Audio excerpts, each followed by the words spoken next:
18ನೇ ತಾರೀಕು ರಾಜ್ಯ ಸಚಿವ ಸಂಪುಟ ತೀರ್ಮಾನ ಮಾಡಿರ್ತಕ್ಕಂಥದ್ದನ್ನು ಇವತ್ತು ನಾವು ಖಂಡಿಸ್ತಾ ಇದ್ದೀವಿ.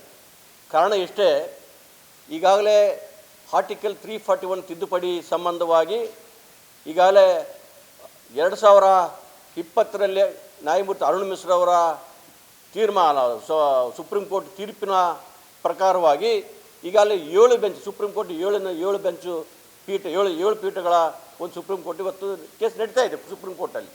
ಅದೇ ವಿಚಾರವಾಗಿ ಸುಪ್ರೀಂ ಕೋರ್ಟಲ್ಲಿ ವಿಚಾರ ಇರ್ತಕ್ಕಂಥದ್ದನ್ನು ಇವರು ಆರ್ಟಿಕಲ್ 341 ತಿದ್ದುಪಡಿ ಮಾಡ್ರಿ ಅಂತೇಳಿ ಕೇಂದ್ರ ಸರ್ಕಾರ ಶಿಫಾರಸು ಮಾಡ್ತಾರೆ. ಅಂದರೆ ಇವರಿಗೆ ನಾಚಿಕೆ ಮಾನ ಮರ್ಯಾದೆ ಇದೆಯೇ? ಇವತ್ತು ಸ್ವತಃ ಇವು ವಕೀಲರಿದ್ದಾರೆ ಸಿದ್ದರಾಮಯ್ಯನವರು.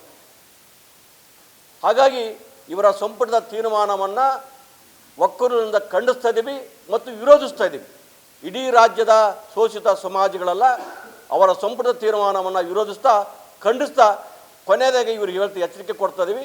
ನಿಮಗೇನಾದರೂ ಈ ಸಮಾಜದ ಬಗ್ಗೆ ಕಳಕಳಿ ಕಾಳಜಿ ಇದ್ದಿದ್ದಾದರೆ ಸ್ವಯಂವಾಗಿ ಇವತ್ತು ಸುಪ್ರೀಂ ಕೋರ್ಟಲ್ಲಿ ತಾವು ಇಂಪ್ಲೀಡ್ ಆಗಿ ರಾಜ್ಯ ಸರ್ಕಾರ ಇಂಪ್ಲೀಡ್ ಆಗಿ ಖುದ್ದಾಗಿ ವಕಾಲತ್ತು ತೋರಿಸ್ಬೇಕಂತೇಳಿ ಈ ಸಂದರ್ಭದಲ್ಲಿ ರಾಜ್ಯ ಸರ್ಕಾರವನ್ನು ಒತ್ತಾಯಿಸ್ತಾ ಇದ್ದೀವಿ.